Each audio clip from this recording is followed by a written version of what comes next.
Continuando com a leitura do livro Lírios de Esperança, psicografia de Vanderlei de Oliveira pelo espírito de Hermance Dufour. Diz o Evangelho em Mateus 20:26. Não será assim entre vós, mas todo aquele que quiser entre vós fazer-se grande, seja vosso serviçal, e qualquer que entre vós quiser ser o primeiro, seja o vosso servo. Segundo andar. Naquele mesmo dia, às 18 horas, o ex-dirigente goiano chegou ao segundo andar. Era uma enfermaria coletiva. Tudo traduzia a ordem. O professor já esperava Marcondes e o saudou. Há quantos dias não vejo o amigo bondoso? Lembrei-me muito do senhor, professor. Realmente há semanas que não o vejo. Incrível o tamanho deste hospital. Nem tão grande assim é o hospital, e sim o trabalho. Venha, vamos à minha sala. Conversaremos um pouco. Acomodados, iniciaram um debate esclarecedor sobre as enfermarias do segundo andar. Aqui encontramos, em sua maioria, quadros de arrependimento tardio. Consciência cobrando os atos? Nem sempre, Marcondes. Dialogando com nossos irmãos, perceberá que a queixa generalizada refere-se ao que deixaram de fazer. Arrependidos pelo que não fizeram. Exatamente. Em outras palavras, negligentes. Então vejo que mais uma vez encontro-me onde preciso. Todos nos encontramos aqui por necessidade, meu filho, e não por méritos. O caminho para a frustração começa na aceitação gradual da negligência. É um processo psicológico estimulado na mente do trabalhador do bem, que exerce nas concessões um benefício próprio. Através da alegação de necessidades pessoais, relaxa na conduta em excessiva ocupação consigo, tornando-se um esbanjador dos recursos celestes no tempo e nas regalias materiais. Raros sabem utilizar tais beneplácitos como oportunidades para trabalhar e servir, aprender e amar com mais intensidade. Faremos uma visita educativa ao intuito do que avalie essa senda sutil do aprendizado humano. Por que a existência de quartos separados? O que delimita a visão entre as alas é o desejo constante de cooperar. A grande maioria nesse local fala de méritos pessoais e quer ser servido. Alguns chegam ao despautério de fazerem cobranças. Então são convidados ao quarto próprio. Querem mordomias, vão tê-las. Depois de alguns dias, estão deprimidos e são transferidos para o setor competente. Interessante. Lamentável, eu diria, pois recebem tudo e, no entanto, a grande maioria não perdeu a mania de mandar e exigir. São todos espíritas? A maioria. Temos alguns protestantes e outros líderes cristãos. Sem dúvida, os espíritas dão mais trabalho. Dr. Inácio pediu para procurá-lo. Alguma razão especial? Antes de incursões mais amplas, gostaria de deixar claro uma informação que poderá ser útil. Visitaremos uma ala cujos pacientes recuperam-se muito lentamente de dramas bem recentes. São dirigentes com fortes crises de depressão. Incursos, alguns deles em estados psicóticos. No geral, são doentes mentais graves, sob controle de medicações e terapias muito específicas. E por que não ficam nas alas restritas do subsolo? São histórias mais brandas. Muitos, aliás, já passaram por lá e continuam a tratar-se nesse andar. Nesses casos, a psicose ocorre depois da morte ou já havia se expressado quando ainda no corpo físico? São psicoses tardias, ou seja, já se encontravam em estado latente, vindo a ser ativadas a partir das experiências infelizes vividas nas regiões inferiores, nas quais estagiaram por longo período. Todos foram resgatados em penosas condições mentais e agora, após pouco mais de um ano de tratamento, apresentam-se mais bem-humorados e dispostos à conversa. Terão facilidades em falar de seus dramas? É o que mais necessitam nesse momento, com o objetivo de desabafarem. Costumam repetir a mesma história quantas vezes puderem. Você poderá perguntar à vontade. Foram todos dirigentes? Não. Foram líderes espíritas todos eles, considerando que líder é todo aquele que influencia um grupo. possuindo ou não cargo hierárquico. Em comum, trazem o fracasso nos seus projetos reencarnatórios. Não foram maus, foram omissos. Pelo que aprendi com o Senhor, não existe fracasso. No sentido de ser irremediável, não existe falência. A consciência, entretanto, nunca deixa de cumprir com sua função orientadora e relembrar-nos, continuamente, o que combinamos conosco antes do renascimento. Quando não queremos ouvi-la, novamente a negligência. Nunca pensei sobre esse tema à luz dos princípios espíritas. Jamais imaginava que adiar o bem que podemos fazer iria nos criar tanto embaraço. Mas de que maneira a negligência pode fazer alguém a essa situação? Alguns, através das atitudes de falta de cumplicidade, com o objetivo essencial da proposta espírita, assumiram uma fé de superfície. Outros se devotaram aos compromissos doutrinários. Todavia, ingressaram pelas artimanhas do personalismo, em posições de supremacia da verdade, ostentando suas largas folhas de serviço. Sob o fascínio do orgulho, estabeleceram condutas preciosistas nas quais pretendiam ser as referências para a coletividade. As maiores ilusões se verificam entre esses últimos. Fascinaram-se com crenças e pontos de vista pessoais, estabelecendo excessivo apego às suas convicções. Como identificar mais claramente o ato de negligência em suas experiências? Em ambas as situações, detectamos a negligência nos deveres de profundidade para com o próximo e consigo, em prejuízo do excessivo prestígio aos valores institucionais e movimentos de adoração exterior. Foram escravos da casa e das práticas. Na casa, adoravam a si mesmos. Nas práticas, supunham-se padrões a serem copiados. Em ambos, demonstravam valor exclusivo em sua forma de entender e interpretar, consolidando uma crença individual, arrogante e inquestionável. E quando tal quadro era acompanhado de algum cargo expressivo perante a comunidade, ampliavam ainda mais suas chances de personalismo e austeridade em suas formas de conceber o espiritismo. São os novos doutores da lei, que encharcam o cérebro de conhecimento com o qual pretendem ser autoridades sobre imortalidade. E foram trabalhadores de boa vontade? Todos, sem exceção. Não consigo entender, professor. Boa vontade e conhecimento não bastam como quesitos de equilíbrio. Sem eles, evidentemente, não teremos as condições necessárias no campo exterior para a manutenção de nossas tarefas. Entretanto, somente com eles, não efetivamos os serviços de profundidade da alma nas escaladas da renovação interior. Além de boa vontade e informação, a imperiosa aquisição da consciência sobre nossas necessidades espirituais e seus respectivos caminhos de superação a serem adotados.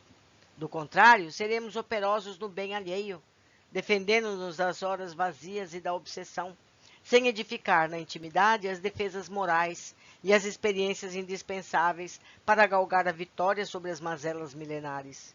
Mazelas, diga-se de passagem, que jamais serão vencidas, somente com movimentos de rotina nas abençoadas tarefas das quais participamos. Mais que voluntariado, urge o compromisso de elevação persistente e diário em todos os instantes da existência, ultrapassando o campo das doações espontâneas em horas marcadas.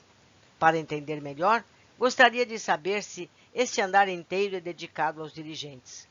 Na verdade, para os dirigentes é reservada a área maior. Consideremos como dirigente todo aquele líder em nome da mensagem cristã. Assim, temos 2 andares no subsolo para casos mais graves e 5 andares acima do nível térreo para a continuidade dos tratamentos. Os 7 andares compõem um dos braços do hospital. Ao todo, temos 35 andares distribuídos em 5 braços, à semelhança de um catavento. Lembra do exemplo que usei na palestra?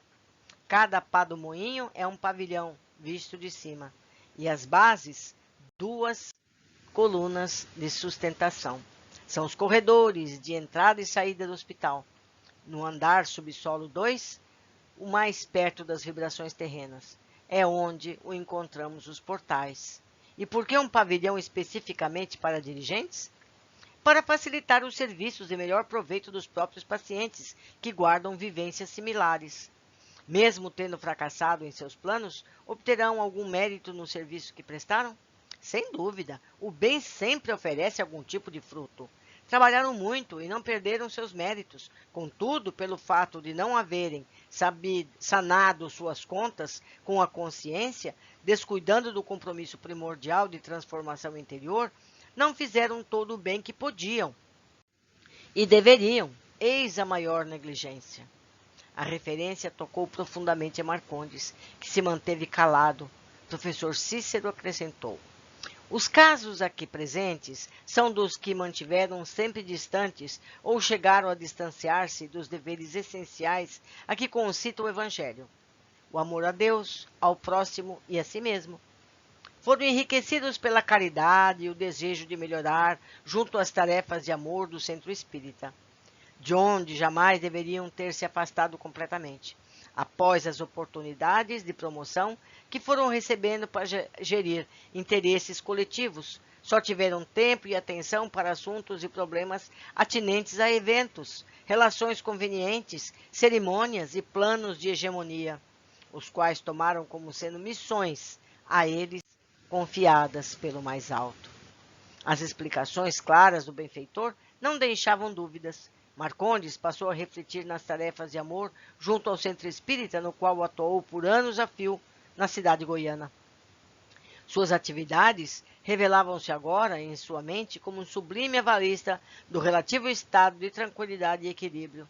Desejando continuar a entrevista sobre os conceitos sábios do professor, indagou: que função primordial têm os dirigentes para o progresso do movimento espírita?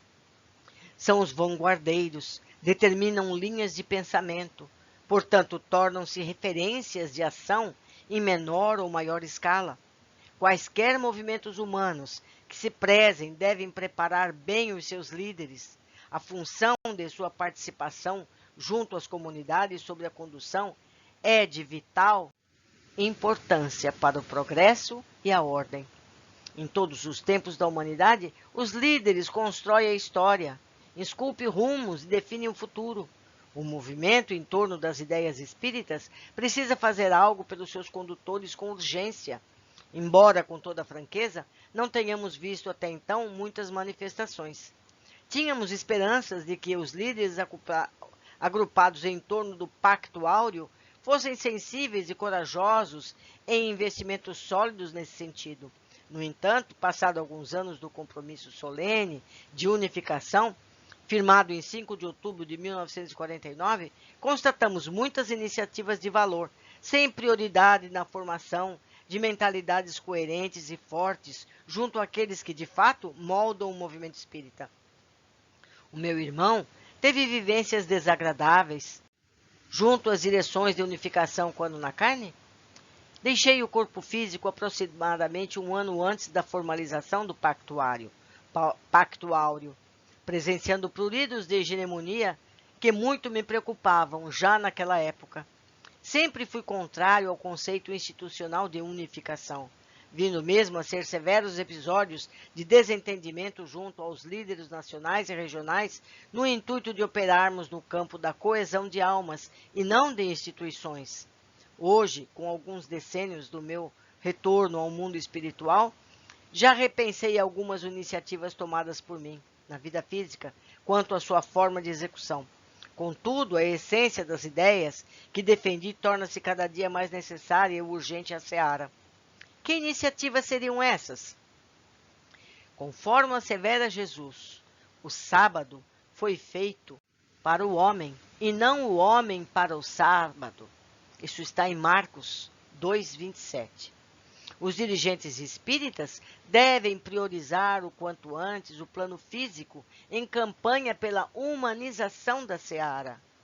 Sem proximidade humana e respeito, fraternidade e convivência saudável, jamais teremos união e concórdia, a alma de qualquer movimento cristão. Os apontamentos do professor instigavam a curiosidade, contudo, considerando a hora, convidou Marcondes aos deveres do amor. Fizeram uma contrita prece e dirigiram-se à ala em pauta para aquela noite de aprendizado. O aprendiz mostrava-se estarrecido por ver os quadros mentais em que se encontravam aqueles homens, mulheres e jovens. Tiveram a oportunidade de ter em mãos o talento do espiritismo. No entanto, o enterraram pelo medo de assumirem responsabilidades maiores na vitória sobre si mesmos. Cícero deixava-o à vontade e observava com muita atenção seus movimentos. A certa altura disse: o tratamento espiritual de toda alma frustrada em seus projetos reencarnatórios deve ser a esperança. Na Terra, comenta-se com exatidão que esperança é a última que morre. Aqui nosso lema é: a esperança deve ser a primeira a renascer. Depois disso, partimos para as conquistas em outros patamares emocionais. Sem esperança, a alma é morta. Esperança é o filete divisor entre o cumprimento da justiça e a ação da misericórdia divina, conforme as escolhas de cada um. Quando vemos novamente o sorriso nas faces desses corações que sucumbiram sob o peso da ilusão, entendemos que ainda existe o desejo de recomeço, um ótimo sintoma de recuperação. Então, a doença mais grave nesse setor seria a desesperança? Não é bem assim. Onde floresce a misericórdia, brota a esperança. As almas aflitas e sem rumo encontram na compaixão a excelsa aventura de recomeçarem. O sentimento de culpa e fracasso, inferioridade e abandono precisam ser supridos pela expansão da tolerância. Sem isso, o mundo será uma eterna fonte de cobranças e impiedade. A bondade é a semente da paz. Qual de nós não carece do colo paternal? Qual de nós, sobre a luz da oração, não mendiga um naco de piedade para nossas lutas e quedas? A mais grave doença das almas nessas alas chama-se vício de prestígio. Vício de prestígio? Sim, uma doença milenar que acomete a maioria esmagadora das almas vinculadas à sublime escola da Terra. Seu princípio básico é a necessidade de ser amado, algo divino e natural nas leis da vida. Entretanto, surge como viciação a doença a partir do instante no qual a vontade tornou-se impotente para dominar esse sentimento ao longo dos tempos, transformando-se em exigência e paixão escravizante da mente em vários processos de egocentrismo. Sua origem é o egoísmo. O imperioso desejo de ser amado manifesta-se, nesse caso, em impulsiva necessidade de admiração, destaque, reputação pessoal, notoriedade e atendimento a caprichos pessoais. Forma-se, então, um psiquismo propenso a gerar correntes mentais centrípetas em regime de circuito fechado sobre si mesmo. Desamornizado, paulatinamente, o sistema afetivo do ser. Nessa ótica, nossos profissionais das ciências psíquicas adotam, por aqui, uma classificação para além dos padrões científicos da Terra, considerando como principais expressões psicopatológicas o personalismo, a inveja, o ciúme, a insegurança, a indiferença, a apatia, o melindre, a revolta e outras manifestações com as quais o egoísta age nos meios em que estagia na sua caminhada espiritual. Esse vício manifesta-se entre os dirigentes espíritas.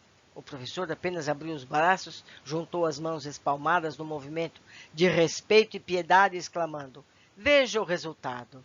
A colheita feita conforme a plantação. Nos enfermos desse pavilhão, encontramos uma espécie de transtorno afetivo não catalogado pela psiquiatria humana. O ex-dirigente olhava com piedade para aqueles corações acamados. Eles pareciam não o perceber. Tamanho estado de alinhamento. Continuou o orientador informando. São casos processados a partir de uma inadequação de sentimentos, devido ao acentuado nível de indiferença aos que optaram pelo estranhável amor institucional. Amam mais aos cargos e à doutrina do que ao seu próximo. Um estado mental que poderia ser chamado de delírio de grandeza assinala nossos assistidos. Esse vício é alimentado pelo orgulho que afeta a imaginação da criatura, levando-a a formar uma imagem idealizada de si, um autoconceito falso e exacerbado com o qual passa a fascinar-se. Tais estados de desalinho favorecem as fixações mentais no monoideísmo, levando a criatura a vários quadros de angústia e perturbação depois da morte. Coadjuvando esse estado psíquico, encontram-se as reminiscências de outras existências corporais, em que a alma habituou-se a ser reverenciada e aplaudida, graças à sua posição de destaque social ou cultural. Somando-se a isso, muitas companhias espirituais, sedentas dos eflúvios do elogio e das sensações causadas pela futilidade do realce, ou ainda pelo prazer do reconhecimento pessoal, intensificando a dependência de prestígio. Muita vez, esses acompanhantes espirituais são adversários ferrenhos da causa doutrinária, que deterioraram o quanto podem a autoestima no encarnado e insuflam-lhe frustração, para que a vítima procure as compensações em experiências de prazer fugidio, ou na posse de alguma forma de vantagem pessoal, tombando em definitivo nos seus ardis. E por que os dirigentes espíritas estão carregando para cá esses quadros doentios graves? Por suporem-se grandiosos demais, quando deveriam sentir-se apenas como aquele que enverga maior cota de responsabilidade sobre os ombros, como o dever de ser o exemplo para todos. Esqueceram a recomendação sábia do mestre que diziam seguir: não será assim entre vós, mas todo aquele que quiser entre vós fazer-se grande, seja vosso serviçal. Qualquer que entre vós quiser ser o primeiro, seja o vosso servo. Mateus 20, 26. O conhecimento espírita não lhes tem sido o bastante para renovar a conduta de vida. Além do que, sem humildade, jamais transformaremos a nós mesmos. Se os irmãos de ideal não começarem a se aceitar como doentes em busca de alta, guardando no imo de si próprios a alegria pelo simples ato de servir, sucumbirão inevitavelmente ante essas ciladas sutis do orgulho. A santidade de superfície é um engano em prejuízo próprio. Quem não dá conta de renovar-se tanto quanto deveria, precisa assumir humildemente sua condição, pedir ajuda, adequar o esforço e caminhar diante, livrar-se de todo mau hábito e fazer cena e representar perante a consciência. Meus amigos, lendo esse capítulo, me fez lembrar do comportamento exemplar do nosso querido Chico Xavier, que sempre foi um exemplo de humildade e simplicidade, nunca aceitando que o elevassem de uma forma exagerada, sempre sendo um entre todos, sempre servindo antes de ser servido. Isso é muito impressionante e devemos tê-lo como exemplo. Eu só fiz um comentário nesse capítulo. O professor Cícero fala sobre a unificação espírita e os maus resultados decorrentes. Afirma: os dirigentes espíritas devem priorizar o quanto antes, no plano físico, uma campanha pela humanização da seara e não das instituições. Não é? Eu deixo aqui o meu e-mail, aguardando pelos comentários que vocês possam trazer, me ajudando a aprender um pouco mais, descobrindo trechos que eu deixei passar sem observar. Podem fazer isso diretamente pelo e-mail, como podem também comentar abertamente no YouTube para que outras pessoas também possam ler e aproveitar esse comentário. Um abraço a todos e até o próximo capítulo.